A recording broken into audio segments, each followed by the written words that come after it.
I always tell people deciding to be an entrepreneur is basically deciding to wake up and be punched in the face in the morning as soon as you wake up. That's kind of what being an entrepreneur is.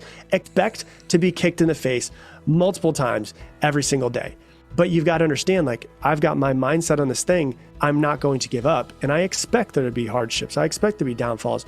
And that's just the universe or God or the life or whatever it is that you believe in that's testing me and going, I need to challenge you because you need to get better because you're not good enough yet to get that 10 million mark. Rob, you're very welcome to the ScaleX Insider podcast. Absolutely delighted and thrilled to have you on the show today.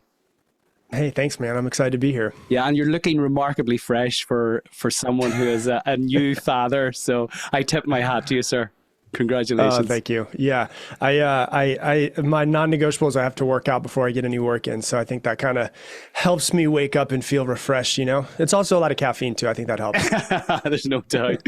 Well, you're looking great. You know, our vision is to inspire, connect, and enable millions of ambitious leaders of small to medium-sized enterprises to scale with purpose. Rob, I open the show with this question to all of my guests. What does scaling with purpose mean to you? Good question. I think that one of the biggest pieces to scaling is being able to delegate. And I see a lot of business owners that cannot delegate simply because they have control issues or things that happened to them in their past, in their childhood. I was one of those with my very first business, which is why ultimately it went down in flames after a few years. And so what I think it is being able to trust your people, train them the right way, and lead them so that they can see your business as a means to get what they want in their life as well. Yeah, I love that. I love that. I've never had it couched like that before, and I've asked that question hundreds of times at this stage. You have an incredible podcast yourself, one of the world's #1 podcast in all things mindset. It's actually the top 0.01% of podcasts globally. So you have scaled an incredible podcast. Given that you've earned yourself the moniker of the Mindset Mentor, and you've recorded now more than 1,500 episodes, how would you define mindset? I don't think I've ever been asked that question. Let me think. How would I define it? I would define it basically as the conversation that's happening in your head as you perceive the world through your past experiences, the filter that you see the world through. And so I think what tends to happen is, and I talk a lot about this to people, is that it's never about what actually happened to you or what's happening to you right now. It's about our reaction to it. And so I think more than anything else, something happens in our life. We react to it in a certain way. A conversation happens inside of our head. And then that changes our perception of our reality in some way. And so I always say, like, people, we're all seeing, like, if you and I are in the same room, we're all seeing the same thing, but we're all seeing something different. You know, if you walk into this room and you just started a podcast and I'm inside of my studio, you may be like, oh my gosh, this is amazing. You know, you have the Shure SM7B and you've got 2 Sony cameras looking at you and you've got, you know, the soundboard up and everything. But if I bring a designer in here, she might be like, oh my God, it's so ugly that the walls are painted black. You know, and so it's like, we're all seeing the same thing, but we're all just filtering it differently based off our life experiences. So I think mindset is the conversation that happens behind your reaction to whatever it is that the circumstances of your life are. Yeah, and that resonates so strongly, aligns to a line that Dr. Jim Lear, who I had on the podcast, authored 17 books. One of them is called The Power of Full Engagement. He said the quality of our life is ultimately determined by the tone and content of our inner voice. And that is exactly what you've articulated, Rob. This conversation that we're having with ourselves ultimately puts a layer on the filter by which we see the world, by which we interact with the world, by which we interpret the world around us. In your experience, what are the key reasons business leaders really struggle to level up in order to actually scale their business? Yeah, well, that's a loaded question. And right before we started, the thing that I had said to you is that I believe that the reason why 95% of businesses fail is because the mindset of the business owner. It's not necessarily skill set all the time. You could be the most skill set person, but if you have a self-worth issue because of your relationship with your father growing up, that could get in the way. I don't know about you. I know some really, really successful people that are dumb as rocks. And I'm wondering if they just don't process the world the same way as other people do. Like maybe they just don't have that conversation and that negative self-talk about themselves. And so just because somebody's intelligent doesn't mean they're going to be successful. And just because somebody is unintelligent doesn't mean that they won't be successful. And so for me, the main thing that I tend to think about as far as why somebody doesn't grow their business is because of their own mindset around themselves, their self-worth, and ultimately what I have come to find over, I started coaching people and getting into coaching people when I was 19, and I'm 38 years old now. So it's literally half of my life. I started in 2006. And that's when I started working on myself. And then I was promoted into a company where I was put into a management position within 6 months. And then I had to start coaching people. And then I realized that coaching people was not always just teaching them how to get better at sales. It was like, how do I get them out of their own mind so that they can make cold calls? Because that's one of the hardest things to do in a business is, make 100 cold calls to people that don't know that you're going to be calling them, right? Especially when you're 19, 17, 18, 20 years old. And so for me, I think the biggest thing that holds people back is that their perception of that. So if let's go back to making cold calls, and we can relate it to business if you want, right? So if you think about it, there's actions that we need to do in our business to grow our business. It's real simple. The question is, why don't we do them? And why don't we do them with as much effort as we could? And so if we look at, my reps would come in, my sales reps would come in and they'd say, okay, I'm going to make 100 phone calls, Rob. I'd be like, cool. Here's the tracker sheet. Go ahead and fill it out. Come back to me when you hit 100. And then 2 hours later, I'd go to them and I'd be like, how many calls did you make? And they'd be like, oh my God, so many calls. Okay, how many calls did you make? I've been calling the past 2 hours. Okay, did you fill out your tracker sheet? No, you didn't fill out your tracker sheet. Okay, give me your phone real quick. And I look at their phone and I go, you made 7 phone calls in 2 hours. And so all they had to do was literally push 7 digits and then just put the phone up to their ear. But why weren't they doing it? Because there's some sort of internal conversation of what rejection means to them. If somebody hangs up the phone on you and says, don't call me again, well, that's a no to your business proposal. But most people would take that internally and say there's something wrong with me. That's person saying no to me. And that is then a reflection of a lot of times their own self-worth of what they think of themselves based off childhood and teen years of maybe being bullied or teachers that were a certain way, relationships that they've had where maybe they were cheated on and they had negative self-worth. And so what I've come to find is that almost every single person I've ever met has some flavor of I'm not enough. And it comes down to that. And you can look at people's biggest fears and their limiting beliefs, and it's always connected to that. So if I say, hey, what's your biggest fear that's not spiders and it's not, heights? People always say something like, I'm afraid of success. I'm afraid of failure. So if I'm afraid of failure, it's because I feel like I'm not good enough to succeed. If I'm afraid of success, it's because I feel like I'm not worthy of that success. And I'm also afraid that if I don't get it, or if I do get it, then I'm going to lose it. I'm afraid I'm going to be a terrible parent because you think that you're not good enough to be a good parent. I feel like I'm afraid of running out of money. It's because you feel like you're not good enough to make money or hold money or whatever your perception of yourself might be. And so when you come down to that, what holds people back is I love business. Business is just a game.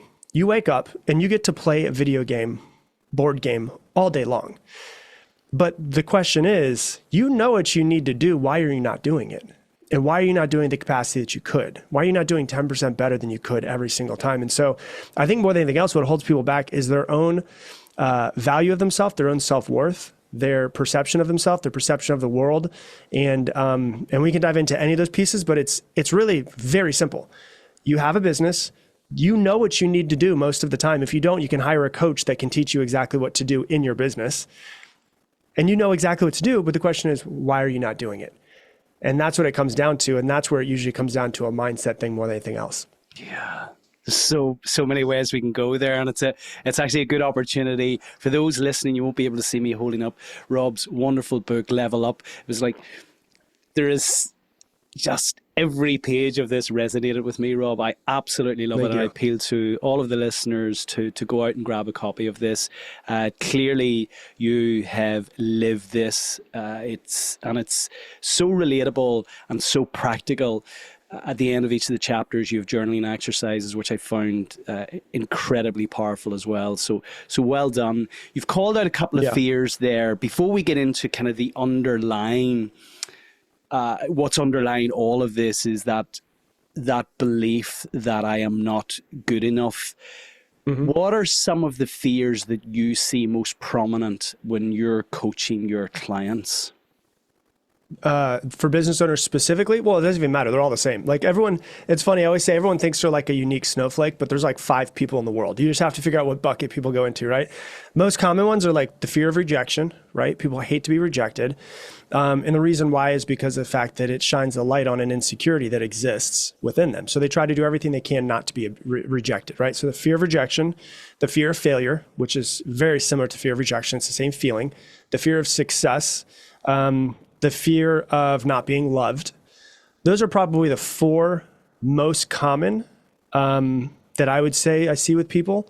And like when you look at the actual book itself, which thank you for so many great words about it. When I literally looked at I was like, I have 1,500 podcast episodes. What do I do? Like, what do I teach?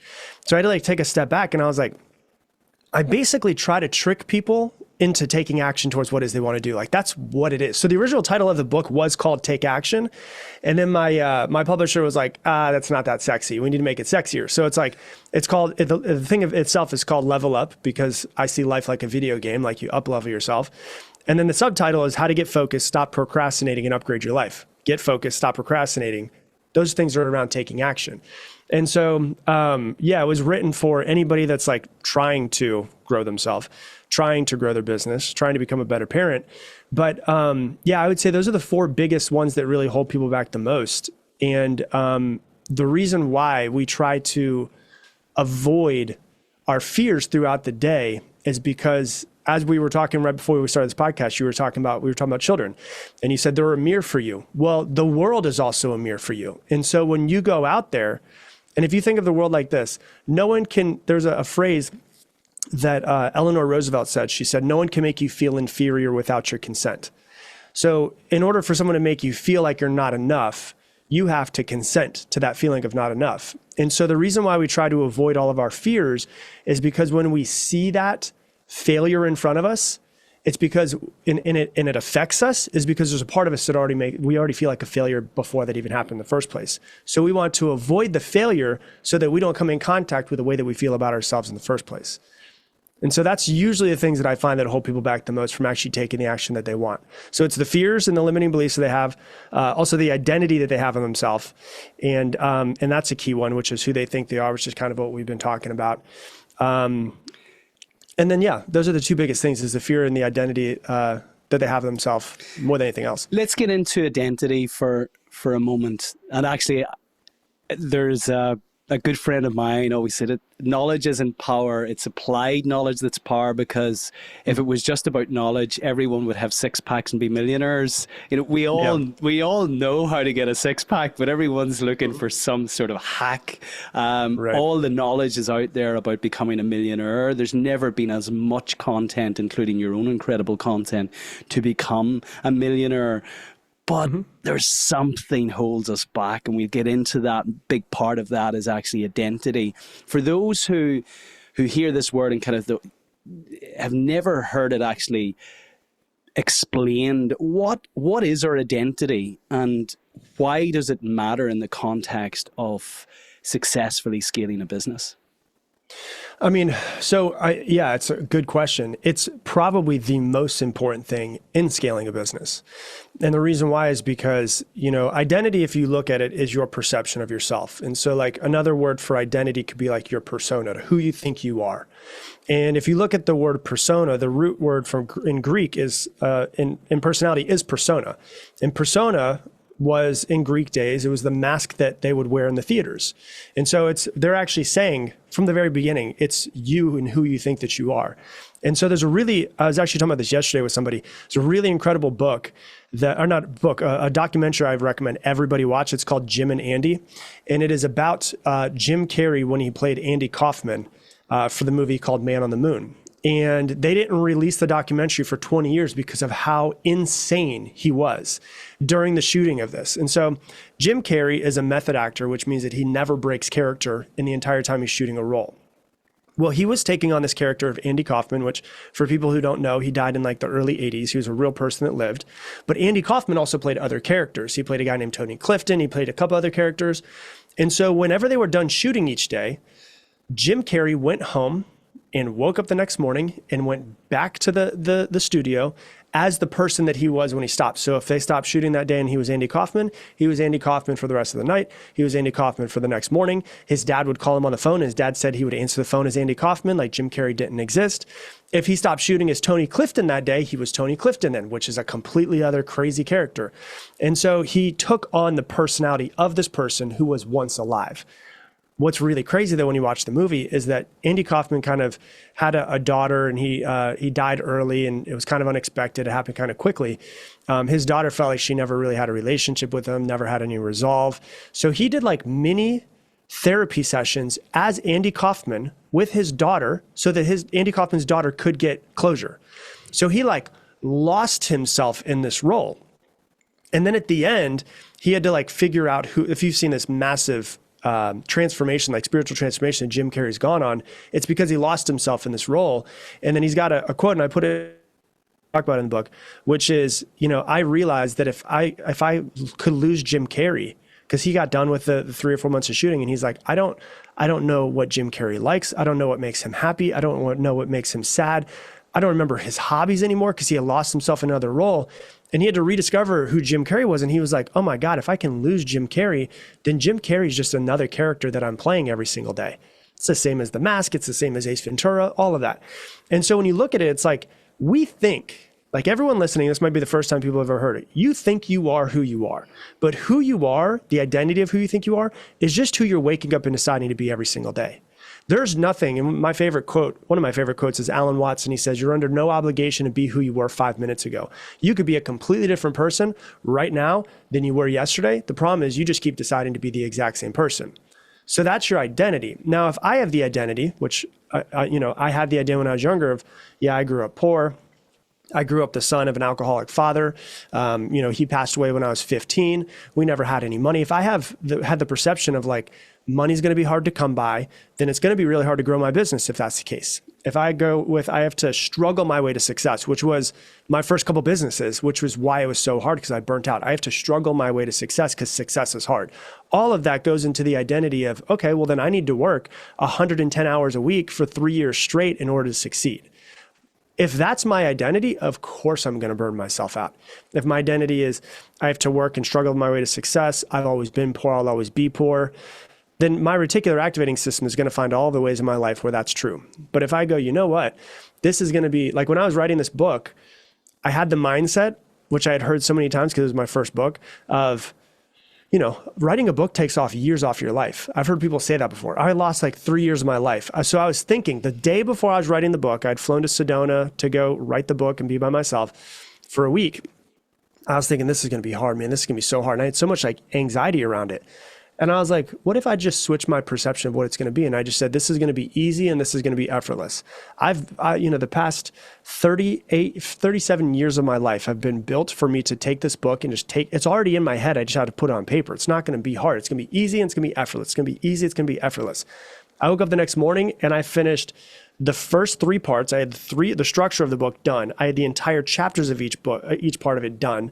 And I was like, oh my gosh, this is going to be easy to write.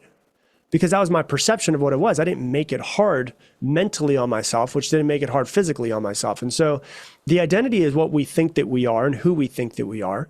And we can change that at any moment. The problem is that we think that our personality and our identity is so solid that it's so hard to break through. But in reality, it's not at all. It's the most fragile thing that exists. Which is why when someone triggers you and challenges your identity, your ego comes back and tries to fight it. It's because it's starting to feel like you're starting to push a little bit on my boundaries. And it's like one of my favorite things to talk about, because you're not who you think you are. And you can just decide to be somebody different. And I think that's the most beautiful thing about being a human in this world. There's probably a few people listening to this who will have to go and lie down now, but I'm appealing to you to keep... Or some of them are going, what the hell is he talking about?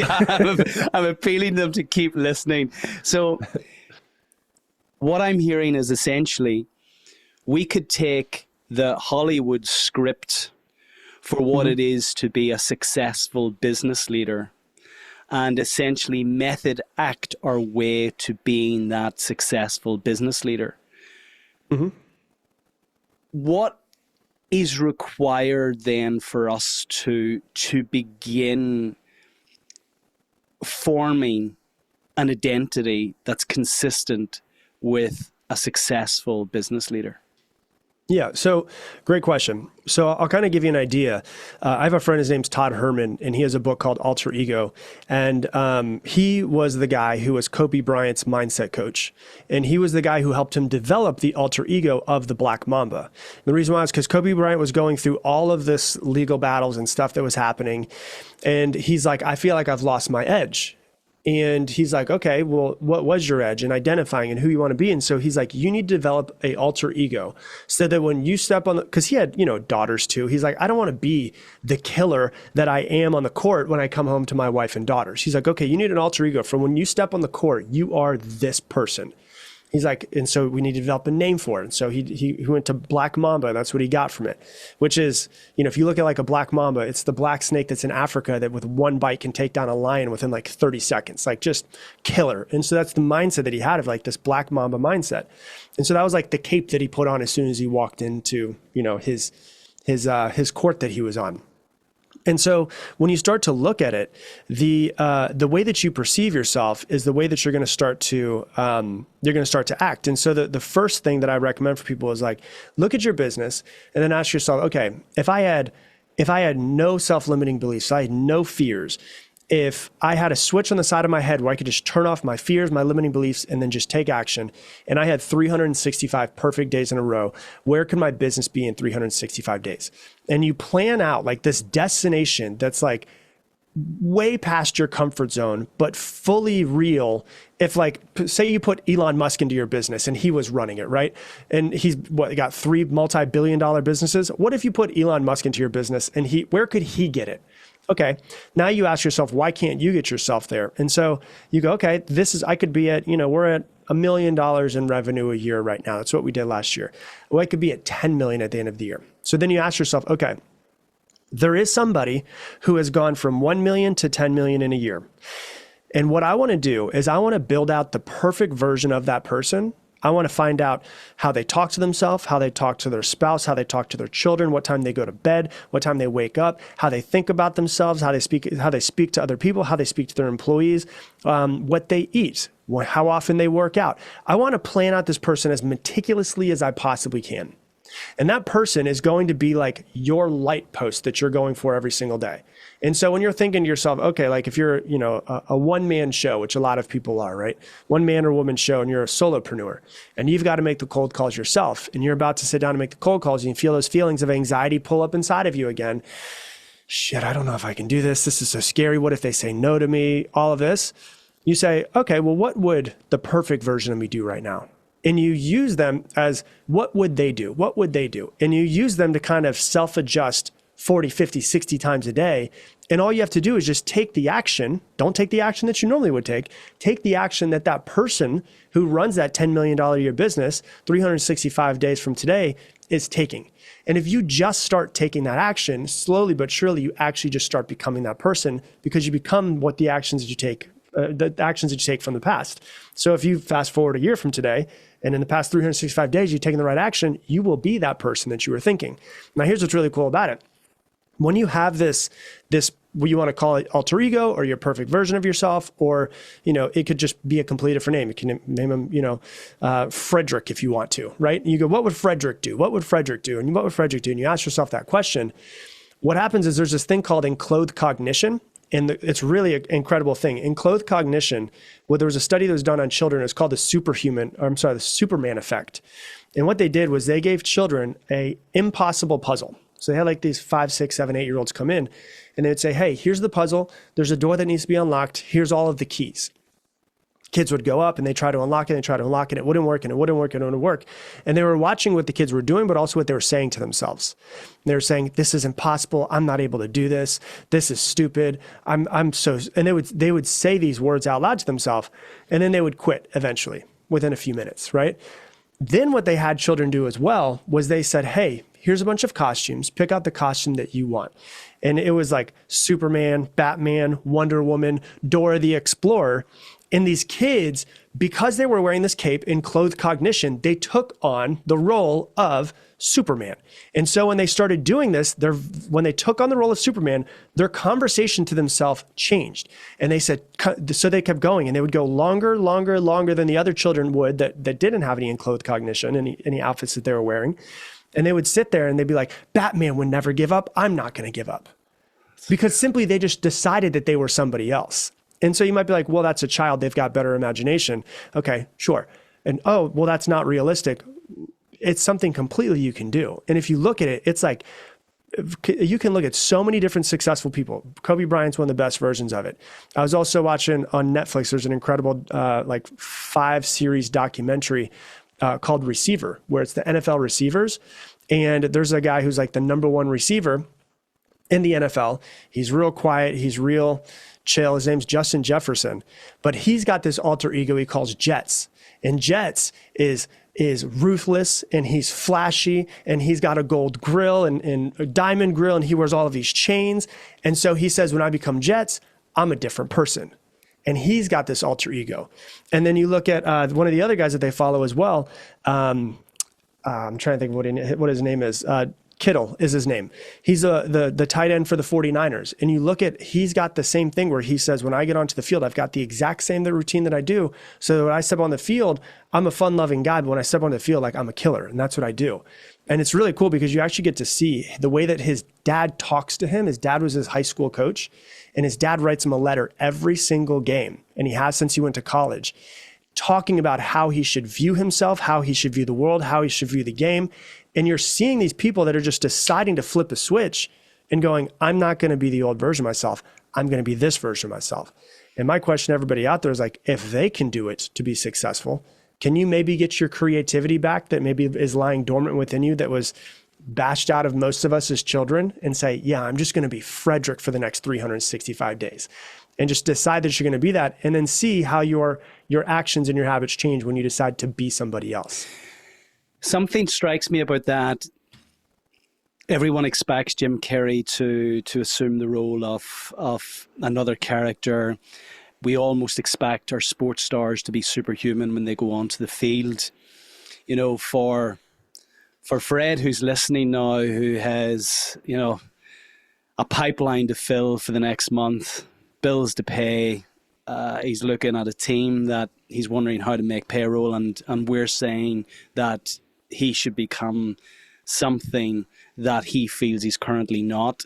I suspect there's a huge degree of discomfort for somebody to step into that character. So we create the character, and that makes sense. You know, that makes, look at all the people you really admire. Who's a wonderful communicator out there, who is crushing it on the sales front, who communicates, you know, with their body language really well, who's got a successful, and we create all of these characteristics and traits that define this new character who is ultimately successful.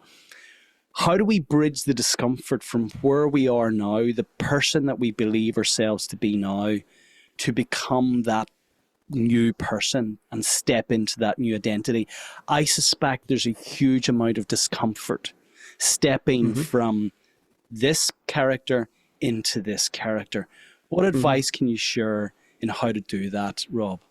Yeah, great question. So when you look at let's just talk about the word that you said multiple times, discomfort. When we think of discomfort, if we're not aware of it, being an animal that can talk and think into the future is basically what we are. When we feel discomfort, we immediately think something's wrong, right? And so typically what we do if we're unconscious is discomfort, I should back away. But if we can be conscious in the moment and say, okay, I'm going to step into being this best version of myself, that scares the hell out of me. Okay, do I feel discomfort? Let me just talk to myself real quick. And you can talk to yourself out loud. I do it all the time. Do I feel discomfort right now? I do. Why do I feel discomfort? Well, because I'm about to take an action that makes me feel uncomfortable because I've never done it before. Okay, does this action does it get me closer to or further from my goals? It gets me closer to my goals. So should I be afraid of it? No, what I should do is when I start feeling discomfort, I can realize that I have started to develop the feeling of when I feel discomfort, I back away. Well, now what I'm going to start doing is when I start feeling discomfort, I'm going to become aware of it. And then what I'm going to do is I'm going to have a practice. And that practice is I'm going to lean into discomfort, because leaning into discomfort means I'm pushing just outside of my comfort zone. And if you stay in your comfort zone, you're not going to get any more than you currently have in your life right now. Your business is not going to grow. Your employees are not going to respect you more. They're not going to want to be led anymore by you, because it's just, you are who you are. But when you decide, okay, you know what, I'm going to put myself out of my comfort zone. I'm feeling discomfort. Okay, let me become aware real quick. What's the practice that I said? Oh yeah, that's right. When I make it real simple, I'll give you an acronym. It's APR. It's awareness, practice, repetition. If you want to change yourself, I try to make things as simple as possible in my podcast. Awareness, practice, repetition. I am aware right now that I feel discomfort. Okay, what is my practice that I made up earlier? I'm going to lean in discomfort and do the thing that makes me feel uncomfortable. That's my practice. Okay, so APR, repetition, you do it over and over and over and over again, and you start to retrain your brain to realize that there is no safety problem with leaning into discomfort. And eventually, if you do it, I mean, it's not going to be this week, it's not going to be next week, but if you do it the next year, the next 2 years, the next 3 years, 5 years, you're going to develop a pattern of, instead of when you feel discomfort backing away, but when you feel discomfort, you actually start leaning in. And it doesn't happen immediately, but it takes time to keep doing it over and over and over again. And there's something that I think is really important that, you know, that's the answer to that question. But one thing that popped up as you were asking the question is as somebody who's a business owner, I am a leader, right? And I take leadership very seriously. And leadership, a lot of people feel like leadership is a burden. I feel like leadership is a privilege. But with leadership, as I feel like I need to be somebody who is worthy of leading others. And so if I am not taking care of myself, I'm not being the type of person communicating with my family that I should have, I'm not getting my workout in, how could I ever try to challenge somebody else if I'm not challenging myself? How could I ever inspire my employees to be better than they are if I've been the same freaking person for the past 16 years? And so for me, the way I think about it is like, I'm going to constantly push my boundaries over and over and over again to hopefully be able to, you know, through just being around me and seeing what I do, that my employees start to want to push themselves and become better as well. Which is ultimately, like I told you at the beginning, of like, I think that one of the best things we can do as business owners is inspire the people around us to get better. And hopefully they get out of, you know, even if they're not with us forever, but they're with us for a couple of years, be able to go, you know what, like, I'm so glad that I did that. I learned about myself. I pushed myself. I learned new skills, all of that. And so I think that comes with like leaning into the discomfort. And then sometimes people around you go, well, hey, that person's leading into discomfort. Maybe I should do it. Maybe I should start reading more. Maybe I should start to work out more. Maybe I should take a boxing class. And that's constantly what I'm thinking is like, how can we, the thing that I had written down when I first started my business, how can I help change human consciousness through the art of business? And that's the way that I'm always trying to think of it, because I'm in contact with many people in my business. All of my employees are in contact with many other people. So if I change myself and I inspire everybody around me to change themselves, hopefully, well, then hopefully they inspire other people that they come in contact with to change themselves as well. I love that question. Will this action take me closer to my business goals or take me further away? I think that's so profound. And it's having that level of awareness initially when you're feeling discomfort, to use that discomfort to trigger that question. And if it's going to move you towards your goals, well, then it's an action that you want to take. In the context of 1,500 podcast episodes, you're an incredibly articulate guy. You speak with such confidence and competence, and you're hosting top podcast in the world. You're running a very successful coaching business. What would you say if there was only 2 or 3 things in your tool belt of everything that you now have leaned on? If there's only 2 or 3 things that you could take with you to continue to develop yourself, what would those be? Develop myself specifically for just me, or develop myself that would also help my business as well? To help your business. Yeah. So one of the things that I think, it's funny, years ago before I started this business, I started another business, an Amazon business with my best friend. And one of our other friends was there and he's like, hey, why are you guys running this business together? Like, what do you like about him? And what do you like about him? And I was never really aware of this until it was said to me. But my friend goes, Rob's kind of like a cockroach. He just never gives up. Like you can't kill him. And I was like, damn, I've never thought of that before. And I think one of the best skill sets that you can have as a business owner is like, I'm going to succeed or I'm going to die trying. A lot of times business owners have a plan B. And for me, there's just never been a plan B. And I think that helps. And so when I set my mind to something, it's just like, I won't stop. I'm just going to succeed. And so like when I first started the podcast in 2015, I was like, I'm just going to do this. I'm just going to do this forever and just see what happens. Because people are like, you have 1,500 podcast episodes. That's crazy. I'm like, yeah, just because I decided I wasn't going to stop. And when I decided I wasn't going to stop, I just kept getting more and more ideas because my brain was constantly searching for, okay, how can I have more ideas? How can I have more stuff I can create content on? And so I think one of the most valuable things that somebody can have is if you don't, if you back a dog into a corner, it's going to find its way out, right? It's going to do everything that it possibly can. If you back your way into the corner of, I will not stop, I will succeed at this business or I'll die trying, you'll figure it out because your brain is only searching for solutions. It's not searching for any way to any back door to get out of. I had a really interesting thing where I used to say, I still say it all the time, but I used to give speeches and I would give speeches and I'd be in front of, companies and they were making $40,000, $50,000, $60,000 a year, whatever it was. And I would say, hey, everybody here, what's the percentage chance of you making $1 million this year? And everyone would be like 0%, 0%, 0%. And I would say, okay, let me just change something up. What's the percentage chance of you making $1 million this year legally? And if you don't, everyone that you love dies. And they're like 100%, 100%, 1,000%. I was like, okay, so what you're telling me is the goal didn't change. The time frame didn't change. What changed is that you actually just care more. Like you've just decided you're not going to fail at this thing because you won't have any limiting beliefs or fear. You might have limiting beliefs or fears, but you're not going to listen to them. You're still going to take the action because you need everyone that you love, their life is on the line. You've got to do it. You've got to get it done. And one of my employees, he's heard me tell that 40, 50 times. He's like, I got to tell you a crazy story. I was like, okay. He goes, one of my friends from college called me up the other day and he's like, do you remember, I know the guy's name, but I'm not going to say his name. Do you remember Timothy, right? Do you remember Timothy? And he goes, yeah. And it was a friend they had in college. He was real lazy. He didn't, he went out and he was making like $35,000, $40,000 a year. Wasn't really trying to grow himself to do anything. And he goes, he got into really bad gambling debt and he owed $40,000 to a bookie. And the bookie came to him and said, if you don't pay me the $40,000 in the next 30 days, I'm going to kill you. And so this guy spent day and night trying to figure out a way. Mind you, he had only made like $40,000 in a year max.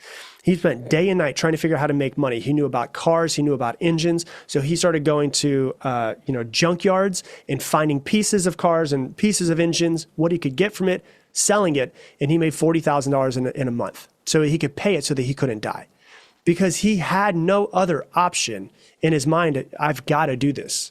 That was it. And so I think one of the biggest things that people can have is like the first thing is like, you've got to have the mindset of I'm going to succeed at this. There is no other option. And that's the way that I've always kind of looked at things. Like I'm just going to so with the podcast, it has 300 million downloads, but I put out 1,500 podcast episodes over the last, actually a couple weeks from now, it's going to be 9 years. When you look at like, people are like, oh, well, I had a lady walk up to me one time. She's like, I heard you have, one of the number one podcasts in the world. And how do I get there? I just started mine last week. I go, you just got to do 1,500 podcast episodes and you'll eventually figure it out. I was like, that's what it comes down. There's no shortcut to success. You just got to do it. People are like, oh, I want to grow my following on Instagram. How do I do it?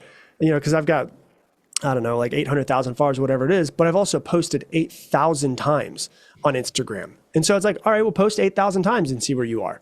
And so it's like, there's no way to get around the work. And when you just decide, okay, I'm going to do this thing, well, then now I've just got to put in the work. So I think that's the first thing. And the second thing that I would say more than anything else that I think is really, really important is just to pay attention to your reactions to things and become more aware. And so for me, when I had my first business that was successful, but I ran it into the ground, I was triggered very easily. I would get stressed very easily. I wasn't, if something didn't happen the way that I wanted to, I'd blame somebody else for it because it was all my reaction to it. And, that was 21 years old. So we're talking 18 years ago now. Now that I'm 39, I'm realizing that, okay, if I can just take a pause, just a second and go, okay, let me see what's happening. Like if we have a bad month, we have 2 bad months, right? Which we've had over the past 5 years. A couple bad months, my immediate reaction is, oh my God, I'm going to starve. This is going to go, everyone's going to be fired. My people who rely on me are not going to be able to pay their bills. They're not going to be able to, pay for their children to eat. That's the first reaction in my head is, oh my God, I'm going to be a failure and all of this stuff, right? Like that's just natural for us. I have all these people who rely on me. They're not going to be able to pay their bills because I wasn't able to get it together. That's my first reaction. My second reaction is, all right, take a breath, chill for a second, and then ask yourself, is it possible there's a solution to this? Sure. Okay. Then I just need to find it. And that's the way that I like to look at it. So it's like, that would be the next thing is just like everything, as I always say, I don't know if it's a word or not, everything is figure outable. Can you just figure out what it is that you need to do and then just actually take the action and do that thing? Yeah, I love that. Persistence, awareness, and the knowledge that everything's figurable, outable. I love that. Mm-hmm. We mentioned Jim Carrey a number of times, and there's a wonderful YouTube video of Jim Carrey sharing the story of him writing a check to himself for $10 million. I think it was like maybe a decade before Dumb and Dumber. And about a month before the expiry of that check, he got a call from Hollywood producers to say he had won the role. He had been awarded the role in Dumb and Dumber, which would deliver for him something to the tune of $10 million. And he said he visualized this every day. He had his check up on his visions board. You mention in your book, visualization is an invaluable tool. If your goal is to run a successful business, you visualize how that accomplishment will unfold and what it feels like. Can you share with our listeners, Rob, what process you go through in the context of visualization? Yeah. I mean, I try to visualize every single morning. It's almost every single morning. I did it this morning. And what I do is I do breath work first. And so meditation tends to be really hard for people. And a lot of times it's because we've never really been taught how to self-regulate. We've never been taught how to self-soothe. And so our brains can go all over the place. And the thing about meditation, first off, is that it's not about not having thoughts. It's about becoming aware of your thoughts. So it's like distancing yourself from your thoughts and becoming aware of them and seeing them first off. So one of the things that I do and that I love to do is every morning I'll do breath work, and it's usually 18 minutes long. And then I'll do about 30 minutes of visualization and stuff. And so what people don't really realize, and visualization is kind of corny and cliche at this point is the way that I feel that it is. But if you look at it, I put inside my book, there's science that shows how visualization works and how it changes your brain. And so one of the things that I think is the most important is, even if you're not like woo-woo-y, right? The way that I like to think of meditation, the way I like to think of visualization, the way I like to think of affirmations is, okay, I'm 38 years old. I'm now becoming aware that I have some programmings that I don't like that come from my childhood. Maybe they come from my parents. They come from society. They come from things that I told myself when hardships happened. And I unconsciously took those stories and placed them on top of myself. Okay, I'm a 38-year-old adult. Now it's time for me to decide what I want to be, who I want to be, how I want to act. And now I'm going to reparent myself and I'm going to brainwash myself to believe what it is that I want to believe versus what I have unconsciously started believing. So the way I see these things is the way to brainwash yourself to success, brainwash yourself to what it is that you want to be. And so, like for me, one of the things I've been doing a lot recently is I'll do breath work. And then I just tell myself, today's going to be amazing. Today's going to be one of the best days of my life. And I'll visualize what today's going to be like, because I know my schedule. I know what it looks like. Okay, I knew I had this podcast today. I could come to this podcast and be like, oh my gosh, I've got shit going on. I hope I don't fuck it up. Whatever it is that might happen, like all the things that could happen. I hope I don't look stupid on it. Or I could say, you know what? I'm going to show up to that. I'm going to try to serve as much as I possibly can. And hopefully there's people out there that hear these words and it changes them in some sort of way. all right, that makes me feel a lot better going into it. Now I don't have anxiety going into recording and making sure that I show up the right way or I'm saying the right things. And so what happens is, when we look at our business, a lot of the times what we're doing is, and this was me for a long time, I don't know if anybody can relate, is I hope I don't fail. It wasn't like I'm going to succeed. It was, I hope I don't fail. I hope I don't screw this up today. I hope that maybe we get some orders in, right? Like I hope that my salespeople make sales. And it's like, I hope this doesn't happen. I hope this doesn't happen. I hope this doesn't. And so we're focusing and putting so much of our energy into what is that we don't want. And that's not the way to go and get what you want. So it's like, okay, you're focusing on what you don't want. You're going to get a lot of what you don't want. So I'm going to wake up in the morning and I'm just going to visualize, okay, what would it look like for me to go in today in my office, in my business, and have the perfect day? Okay, I've got this meeting with Stacy at this time. I want to visualize what the perfect meeting would look like, what she needs from me, how I can show up, what support she might need, all of that. And then what I'm going to do is I'm going to visualize my morning sales huddle with my team and how I'm going to show up to them and what they're going to get out of it and what I want. And you just visualize what it is that you want. And you know what? Those salespeople, I'm going to inspire them so much today. We're going to get 3 $10,000 orders. We're going to have a $30,000 revenue day. And we start looking at what it is that we want. Well, now your brain starts opening itself up to whatever it is that you need in order to get yourself there. And so I just did an episode on this, and it's the idea of like the reticular activating system, which is your brain. And I did the research on this because I was like, I need to know the actual numbers, because I've heard like, oh, you get 40 billion bits of information that come in every single second. So the actual number is at any moment in time, your brain can take in 11 million bits of information. But your brain filters out everything except for between 50 to 120 bits of information per second. So your brain's basically filtering out everything except for this tiny little sliver. And so it's the idea of like the red car theory, where the theory is, hey, you drove to the office today. How many red cars did you see?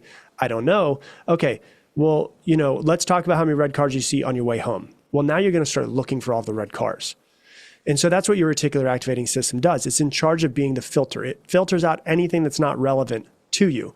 So if you're thinking, I hope this doesn't happen, I hope this doesn't happen, I hope I don't see it screwed over, whatever it might be, I'm going to be literally setting my reticular activating system to find all of the things that I don't want. But if I wake up in the morning and I say, I'm going to visualize what success looks like, how I want to show up, how I want to be, how I want to lead my team, how I want to lead my sales team, them bringing sales in, well, now my brain's going to be focusing on the people, places, opportunities, and circumstances where I can create the day that I actually want to create. And so more than anything else, the way I like to think about it, is you're just brainwashing yourself. We've all been brainwashed. There's no, I don't believe there's any evil overlord that's brainwashing us out there in society and saying, oh, I want them to feel this way. But we've all been brainwashed throughout our entire life to think what we think, to believe what we believe, to be who we are and think that we are at this moment. But now you're an adult. So it's why don't you just change it and start brainwashing yourself based off of not what I say you should do, not what anybody else says you should do, but what you actually want to do and what you actually want to create. And that's what I see visualization and meditation as a means to be able to actually brainwash yourself to be what you want to be.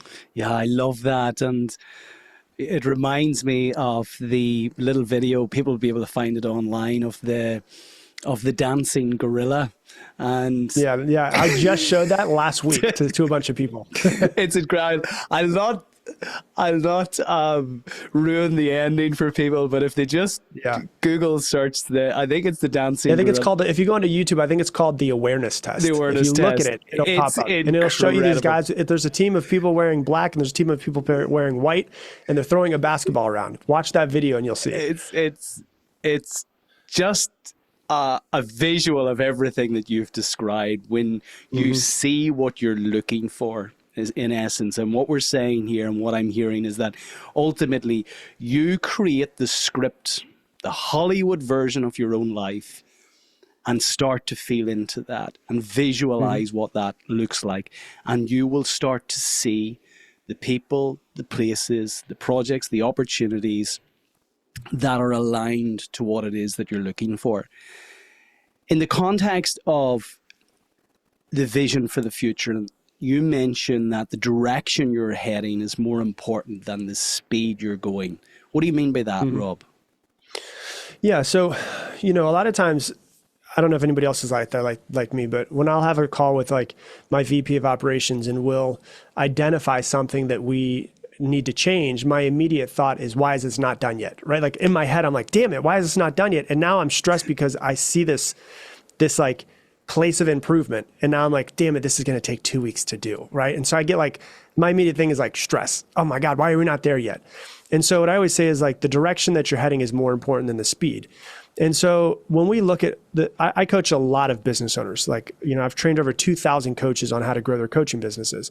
And a lot of them are business owners. So like usually our most successful clients that we have are people who are business owners that have had a level of success that now want to coach other business owners in their specific area. So like, one of my most successful clients was an ex-CEO. He retired for 10 years, came back and started coaching people, right? So he's real successful in this way.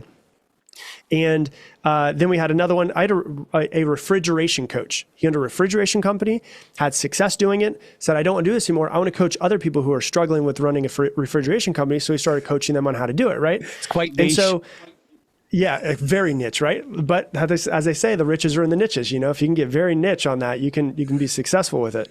And so what I always tell people though is like, when you look at them and you see other people who are succeeding in this group, right? Immediately we think, well, I want to be there. Why am I not there yet? And then we set the goal of, well, I want to get to, and if I'm brand new, usually most people's goal is they want to get to $10,000 a month. That's the first level they always want to get to. And then immediately they go, well, why am I not there yet? I've been taking action for 2 months, whatever it is. And they think that they should be there at this point. And what I always say is, as long as you're taking the right action and you're heading in the right direction, you'll eventually get to where you want to go. The problem is you're not the one in control of when you get there. And so a lot of times what we do is we're like, I'm not there yet. Why am I not there yet? I want to be there. I'm not there yet. And as long as you go, okay, I need to wake up today. My goal for this year is I want to do $10 million. Well, I could immediately go, well, why am I not at $10 million yet? I'm stressed that I'm not at $10 million yet. Or I could say, okay, when I look at $10 million and I broke it down at the beginning of this year of quarter by quarter, I need to be at 2.5 million per quarter. Okay. If I break it down each month, I need to be at basically $833,000 a month. Okay. Now I break it down into this week, I need to basically be at, about $270,000, whatever that might be, $275,000 a week is what I need to be at. Okay. If I break down even smaller, today, what do we need to bring in today? But I like to go through like on a weekly basis and a daily basis. Okay, instead of focusing on all of this, I just need to say, what do I need to do today in order to bring around X amount of dollars in revenue? Because what happens is we tend to think so long term, and a lot of people get overwhelmed by thinking too far into the future versus going, what do I need to do today? What do I need to do that get me closer to this week to make sure that I'm one step closer wherever it is that I want to go? And so the thing that's important about it is like, I will get to that 10 million, but I'm not going to get to it today. Okay, so is my team and myself, are we heading in the right direction? Okay, based off of what I see, yes, everyone knows a goal. We know what we're going for. Are we taking the right actions? Are my salespeople making the right amount of phone calls? Are they bringing the right amount of business? What's their show rate to calls? What's their closing rate? Okay, these two people are doing really well. These two numbers are down. Okay, what can I do to get their two numbers, the ones that have lower numbers, to where the other two are? What do I need to do? What do I need to fix? That's heading in the right direction and taking the right action to eventually get me to my long-term goal of this year of $10 million. And so what happens is, if you're heading in the right direction and you're taking the right action, eventually you will get to where you want to go, but the time's going to work its way out. That's the thing that you're not in control of. You just got to give up control of like, all right, I'm doing what I'm supposed to be doing. That's what matters the most. You've touched on many of the different aspects of your 6-step program, but can you just share with our listeners an overview of the program, which again, I encourage everybody to go out and grab a copy of the book, but for the context of the podcast, tease people with an overview of your 6-step program, Rob. Are you talking about the focus? Absolutely. Like okay, yeah. I'll pull my book up right here. So there's 6 points to it. So it's focus, it's work, it's persist, it's rest, and then it's reward and repeat. And so when you look at the way that my book is broken down, I was like, when we wrote the entire book, I was like, okay, there's a lot in here. Like I don't want people to be so stressed out when they read the book. And whenever I write something or create a podcast, I go, how can I make it as easy as possible? So I was like, I need to create a 6-step process for people to basically remember it. And so when you look at the book, it's broken down into 3 sections. So part 1 is when I wrote the entire book, I was like, it's going to be about taking action. My first question to myself was, well, why don't people take action? And so part 1 of the book is why you're not taking action. Part 2 is how to take action. And part 3 is how to actually use neuroplasticity to change your brain. There's a ton of science that's in the back half of the book. And so when you look at it, it's the first part of it is you want to look at it and go, okay, well, what I need to do first is I need to focus. What do I need to focus on? Well, I need to get really clear on what it is that I want. And I need to, like I did an episode a couple weeks ago on the law of attraction where people are like, oh, sit down and meditate and bring it in. When I see the law of attraction, and I've been using it since 2008 when I first discovered it with the movie The Secret. When I think of it, it's the way that I think of focus, which is I see this thing that I want and I set my mind and my body to there is nothing in my reality that exists except for that thing. So when I say focus on it, well, if I don't know what it is that I want, how the hell am I going to go out and get it? So it's like, I need to get very clear on what it is that I want. And I need to focus on it so much that there is no other thing that exists except for this thing. There is like, so if we go back to 10 million, there's no reality that exists that my business doesn't do $10 million a year. And if that's the feeling that you have and you truly believe, it's not just like your mind, but it's your body. It's both of them are on board and they're like, yeah, we're going to go do this. Well, then that brings you to step number 2, which is work. All right. Well, the law of attraction, when you start to think about it, there's the last 6 letters of attraction is action. So there's always like the law of action is what I always tell people is people are like, oh, if you sit around and meditate and you're like, oh, I'm going to make $10 million this year. I promise you, you won't if you don't do anything. And so it's like, you've got to put it into action. So it's like work. I've got to put in the work. And it makes it so much easier to put the work in when you actually truly believe that it's possible, which is the aspect of visualizing and brainwashing yourself into really feeling like it's possible. Because we all set goals and then we go, yeah, that'd be nice, but what if it doesn't work? Right? Like, and that's already us counting ourselves out. So it's like, we've got to put the work in. The third thing is that you've got to persist through it. And so persisting is knowing, okay, yeah, are there going to be days that are going to be amazing? Sure. Are there going to be days that I'm going to be kicked in the face? 100%. Like I always tell people, deciding to be an entrepreneur is basically deciding to wake up and be punched in the face in the morning as soon as you wake up. That's kind of what being an entrepreneur is.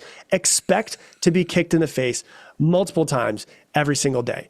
But you've got to understand, like, I've got my mindset on this thing. I'm not going to give up. And I expect there to be hardships. I expect there to be downfalls. And that's just the universe or God or the life or whatever it is that you believe in that's testing me and going, I need to challenge you because you need to get better because you're not good enough yet to get that 10 million mark. Okay. The fourth part of it is you've got to be able to rest in some sort of way. This is really important because what I have found is there needs to be, and I wrote about this a lot in my book, there needs to be a point where you turn off. As business owners, God, that's one of the hardest things to do in the world because we can work all day long, can't we? Like we can always find something to do.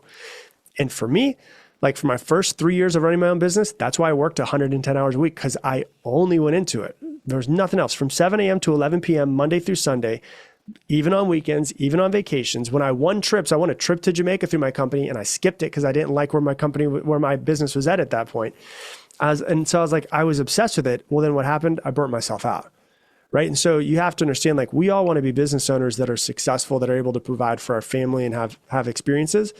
But if you're just, the phrase is so important. If you're so busy making a living, you forget to make a life. Like, that's not the way to do it. And so for me, it's like, I'll work really hard in the hours that I have planned to work. Then when I'm done, don't call me. Don't text me. You know, are there some circumstances where maybe I have to do something outside? Yeah, of course. That's what being a business owner is. But the way I look at it is like, you know, like this morning, my trainer came over and we worked out really freaking hard, but then we stopped at a certain time and I can recover. Your brain needs to recover sometimes from all of what we put into body, into our work and into growing. And so there needs to be a rest period of like, okay, I work from 8 a.m. to 6 p.m. After 6 p.m., it's my family time. I don't respond to emails. I don't respond to text messages. I take my phone and I put it in the drawer. And on the weekends, I spend time with my family. So that when Monday rolls back around, and there's many studies I put in the book, when Monday rolls back around, I can put better effort into it because I was rested. And so that's the rest side of it. The reward side of it's super important because, you know, like I remember, I'll actually tell you a real story. I remember I set a contest with myself that when my business hit $100,000 a month, I would buy myself this one watch that I wanted to get to, right? and it was this watch. And the year before, I bought myself like the Rolex that I always wanted. It was like my 10-year goal was to get this Rolex, and I bought that Rolex. And I love watches. I don't know why. I have watches and I love them, and I like watch YouTube people on YouTube with watches. Like it's stupid, but I like love them for some reason. It's just a weird thing that I have, you know, like some people collect stamps. Mine's just the thing where I like watches. And we hit $100,000 the very first time in June of 2019. And I remember I was like, yeah, I don't really need the watch though. Like I just got the Rolex, 9 months ago. Or I guess, no, it was about a year and a half ago. I bought the Rolex about a year and a half ago. I didn't really need it. And I thought to myself, I made this reward for myself and I worked hard to get it. If I don't get this for myself, then my subconscious is going to call bullshit on me every single time in the future. So I've got to get this thing. But I also love it because now when I wear that watch, I'm like, do you remember how hard you worked to get to $10,000 a month? Do you remember how hard it was to get to $100,000 a month? And so you've got to reward yourself in some sort of way that's like, yeah, when we hit that $10 million a year goal, I'm going to disconnect for 2 weeks. I'm going to go with my family and we're going to go to Italy. Because when you start setting those goals for yourself and you hit them, it makes you want to work harder next time to be able to go get the next goal. All right, next goal is 15 million. All right, well, and I'm going to do this with my family. And you start playing it out. So there's got to be the reward. And the last part is just the repeat, which is you have to keep repeating it. Anybody here that's listening knows if you want to learn any new skill, repetition is the mother of all skill, right? It's the same thing where if you think of like, I'm going to change my brain, I'm going to change the way that I interact with the world, I'm going to change the way I interact with my business, I have to do it over and over and over and over and over and over again. I have to show up differently every single time that I walk into my office, over and over and over and over and over again. And eventually you fast forward and you are a completely different person a year down the road, 2 years down the road, 5 years down the road. And I'll go back to, it will never happen as fast as you want it to. And this is really interesting. Like I found this out with my own business is if you really set your sights on what it is that you want, it will almost never happen as fast as you want it to. But if you play it out for the next decade, it will be 10 times better than you thought it was going to be. And I think that's the most important about just putting your head down and putting in the work. Oh, it's just a masterclass in your 6-step program. I think if people just go back and replay that lots, there is no reason why you won't scale your business. I also did the watch thing, by the way, and made an entire weekend of it. We went to Amsterdam, and that's where we bought the watch, and I can remember every moment of it. The watch sits now in a box. What was the watch? It was a Breitling Navitimer. It's I still have it. That's awesome. I always wanted it's important to have those things like big milestones in your life. Like I got myself a watch for my son. The one I'm wearing right now is actually the one I bought myself for the book. And so when you see these things, it's like, it's a thing where it's like, yeah, man, you wrote a book. How freaking awesome is that? Like, that's a really cool thing. And it's literally the colors of the book, And so it's like, there's all of these different ways of just like rewarding yourself where, it's like all work and no play makes you a dull boy. Like that's kind of how it is. Like you don't even have to buy just things, but buy experiences, take your family, reward people around you. I think all of those make it way more fun and then makes you feel like, you know what, like I'm so glad that I worked so hard for so long as people to do this. Like I remember when I was a kid and my mom had crappy cars my entire life and she always wanted a Jaguar. And I remember being a little kid, and I was like, when I get older, I'm going to buy you a Jaguar. Well, I got older and then I realized that Jaguars are usually POSs. So I didn't buy her a Jaguar, but I bought her a Lexus, right? It was the first car that my mom ever had that was like a luxury car. And she got into it and she was, I was surprised with it and she was crying and stuff. And she didn't know how to turn it on because she had never had a car that didn't have a key that you needed to crank. She was like, how do I turn this on? Where's the key? And I was like, just put your foot on the brake and then push the start stop. And she's like, oh my God, this is amazing. But it's like, that experience is like, way better than any other experience I've ever had in my business, but my business and the work that I put into it and the work I put on myself and the work I put in my business made me be able to do that. Made me be able to take my mom. I've taken her to Italy twice. And the last time I took her first class and she's like, you've ruined me. I can never go. I can never turn right again.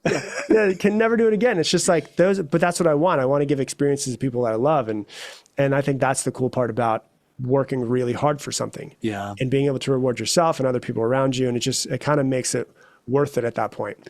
I completely agree, and I'm another decade older than you, Rob, and for me now it's about maximizing the number of experiences that I can have over the coming decades and give my kids who are all teenagers and older, give them a memory dividend rather than kind of working and working with the aim of leaving them a check. I just want to leave them with the memory dividend of great experiences. And we went to New York as a family at Christmas. We're going away in October. And for as long as they keep wanting to have these experiences with myself and Colleen, then we will continue to enjoy them. But your business is what is able to actually make that happen, the enabler. Which is what's cool about it. Absolutely. You know? It's the enabler. And if you don't put in the work and you don't grow the business and you don't make revenue in the business, it's impossible to have those experiences with them. So it makes it, if you can go, instead of just saying, hey, I want to make money, because if you do that long enough, you realize it's a really hollow life and it's a really hollow feeling and goal. When you go, when I get this money, I will do this for the people that I love. Well, then you're going to work a whole lot harder. Completely agree. Before we move into the close, it would be remiss of me not to pick that incredible brain of yours in the context of growing social media, to leverage social media for the benefit of your business and, generating leads, closing those leads through organic traffic. You're just world class at this. Given that we've a few minutes remaining, what would you say to our listeners in relation to building a social media following? Because let's take LinkedIn being a very, very specific example. It's something certainly that we've leveraged for the benefit of our business, give value to people with the aim that hopefully those people will become engaged and eventually want to enroll in our various programs. What would you say to people? How should they approach developing social media in the context of their business? And can it be monetized, or is it just kind of vanity metrics? Oh yeah, 100% it can be monetized. Everything I've done has come from social media. So I'll kind of give you an idea of, my mom is a realtor, my sister's a realtor, my brother-in-law's a realtor, my two best friends are realtors. Whenever I saw them as realtors struggling, it was always because of what? They didn't have leads. Okay, well, as a business, you need to have leads, and leads come from some form of marketing. So if you want, as a business owner, you could put money into direct mail and send people, pieces of mail that will piss them off whenever they get more mail that they don't want in their mailbox. You can send them, you can go and put your stuff inside of a newspaper. You can do Facebook ads, which is very expensive, and you have to outsource it to someone else because you don't want to learn that skill set because that's going to take you years. Or for me, what happened with me was when I first started my coaching business, I went in the podcast and everything. I was like, I am very cheap, don't want to spend any money on Facebook ads. So if I just grow a following large enough, some of those people someday down the road might become customers of mine. So do I expect every person, like for instance, the podcast has had 300 million downloads. Have I made $300 million off of it? No.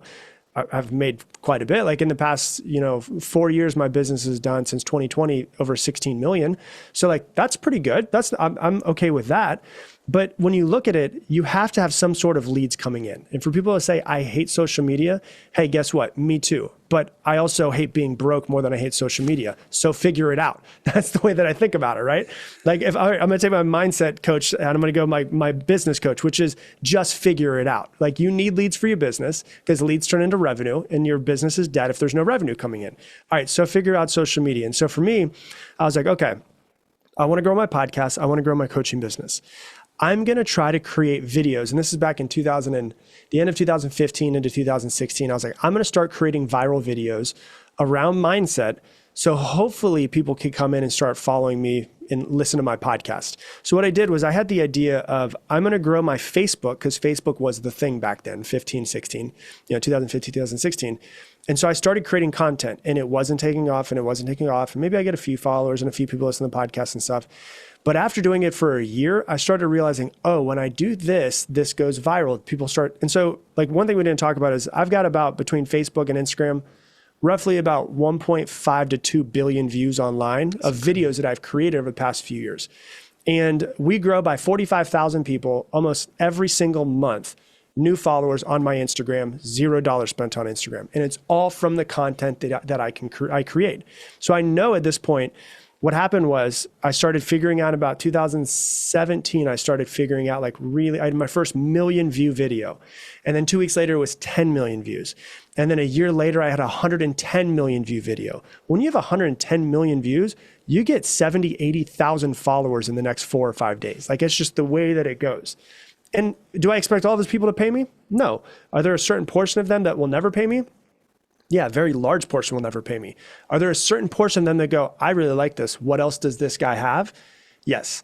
And that's what we can tend to monetize. And so the good thing about LinkedIn, also the good thing about Instagram, is that once someone starts following you, you can literally send them a direct message and say, hey, thanks so much for following me. Just curious, what made you decide to follow me? Oh, well, I watched your video about anxiety and it really hit home with me. Oh, okay. Have you experienced anxiety? You have? Okay, cool. And you start getting into a conversation, get them onto a phone call, and then they can enroll in whatever it is that you might have in your business. If you have a woodworking company, like I saw the other day that we were watching, it was like, I couldn't stop watching. It's this guy that was just making stuff on woodwork. It's called wood turning, where it's like, it's spinning and they basically do this wood turning thing, and it's mesmerizing to watch. And this guy's got millions and millions of followers. And what do? They make it and make a video about it. People watch it, and eventually they go, like, literally, I did this. And this guy was based in England, and my wife and I were watching. I was like, oh my God, that bowl that he made is amazing. And I was like, what's his name? And I literally put him into YouTube and went, that bowl is only $200. I was like, this is amazing. And then it was like, when you look at his website, it was like sold out. He sold all of the things that he had made in his videos. So he's monetizing his YouTube, right? And he's monetizing and selling his woodworking stuff, which if he didn't have that video, probably wouldn't. What do you have to do? Go to a farmer's market to try to sell them? How long are they going to sit on the shelf? And so the way I like to think about it is that as a business owner, your business needs eyes. How can you get eyes onto your business? Well, you could go and get a studio downtown and you can get foot traffic. That's eyes on your business. Or you can make social media content. And the way I like to think about it is instead of thinking with the end in mind, which is I want to make money off these people, which is what most people do, and that's why they don't grow their social media, is how can I give value? Yeah. And so for me, I've always lived my life off of money the phrase I've always lived my life off is money is just a byproduct of the value that you give the world. And so if I just try to give more value than anybody else, eventually I'll get to where I want to go. And so if you can go, okay, with what I do right now, maybe for you, like I want to coach business owners on how to grow their businesses. Well, then just give a ton of value about how to grow your business, make videos on LinkedIn, write posts around it. If you hate writing, have a ghostwriter come in and write them for you based off of the video that you created yesterday, and then put value out and value out and value out and value out. And then just get into conversations with the people who go, you know what, this guy's stuff is really good. I'm going to follow him. Hey, I'm going to send you a DM. Hey, thanks for so much for following me. What made you decide to follow me? Well, you made this post in this video that you put up a couple weeks ago, and it was about, how to authentically lead employees. Oh, okay, cool. And you start talking more about it. And some people are not going to become customers, and some people will. But ultimately, if a business doesn't have eyes on it, you could have the best business in the world, but if people don't know you exist, you're not going to make any money. And so the question is, how can I use social media to actually get more eyes to what it is that I do? And that's just the easiest way that I think about it. I had Bob Berg on the show recently. Bob Berg, who is the author of the wonderful Go Giver series, and he just this very simple phrase that money is simply an echo of value. And I have to say, you've delivered so much value in the last 70 minutes, Rob. It's been incredible. This deserves to be 4 podcasts, I have to say. As we move into the close, I always ask my guests, given the experience that they've had to date, both personally and professionally, to leave our listeners with 3 timeless takeaways.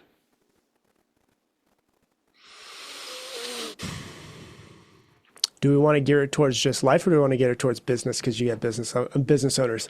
Both. Okay.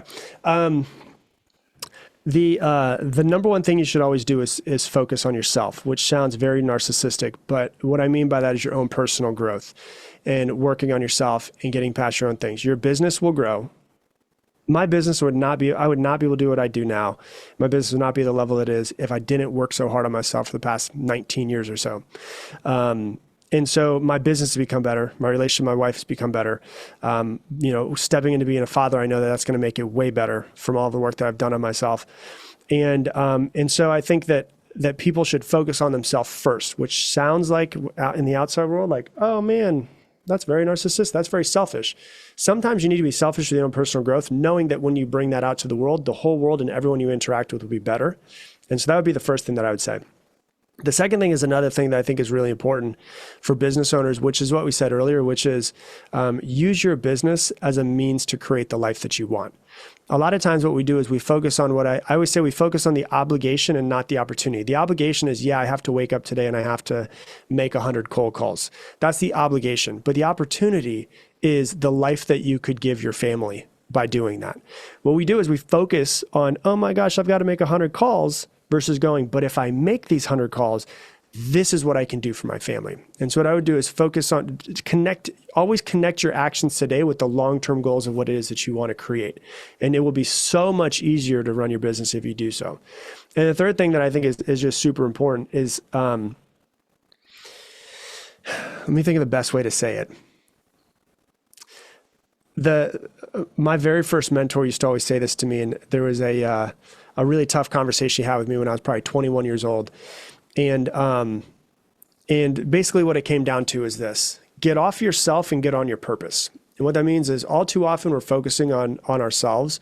Oh, if I make this cold call, someone's going to say no to me, versus going, this is my, so what I do, I'll give you an example for myself in the way that what I do, right? I create a lot of videos or create a lot of podcast episodes, and there could be, well, if I put this out, what are people going to think of me? Right? And what if I get rejected? And what if somebody says in the comments that I'm a loser? Who am I thinking about in that moment? I'm thinking about myself. I'm thinking about me being called a loser and how I'm going to feel bad about myself, versus if I'm focusing on my purpose, which is there's a lot of really struggling people out there. There's a lot of people that don't have the tools to help themselves. And I feel like I've got some pretty good tools. If I'm focusing on my purpose and on myself, immediately I'm going, well, I need to create the video. I need to put it up, because somebody out there probably needs to hear it. And hopefully if I create it, they'll be able to hear it. But if I'm sitting back and I'm always thinking about myself. And so when I was 21, this is the main shift in my life that my first manager taught me, which is get off yourself and get on purpose. And so stop thinking about yourself, stop thinking about yourself, stop thinking about yourself, which is the exact opposite of what I said a few minutes ago, which is focus on yourself. But focus on yourself in the morning, then go out and actually take the action you need to. But stop focusing on yourself and your own self, issues that you have and what people are going to think about you, and failure and judgment and success and all that stuff, and go, okay, what is my purpose in life? What is it that I want to do? How is me growing this business going to help me, going to help my family, and going to help the world? And if I can focus on that thing, well, then it makes it a lot easier to take the action that you need to grow the business. Oh, those are so powerful. I love those. Lead self first. Focus on the opportunity and not the obligation.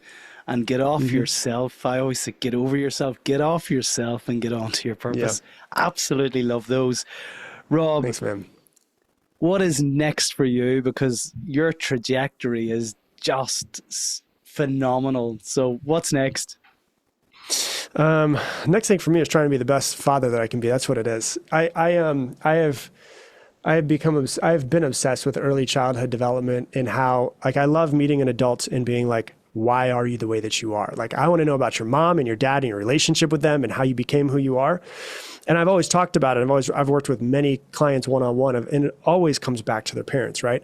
Well, now I have, at this moment, a 2-month-old who's at the house, and I'm going, okay, I want to learn even more about this child and childhood development and brain structures and how to be the best parent I could possibly be.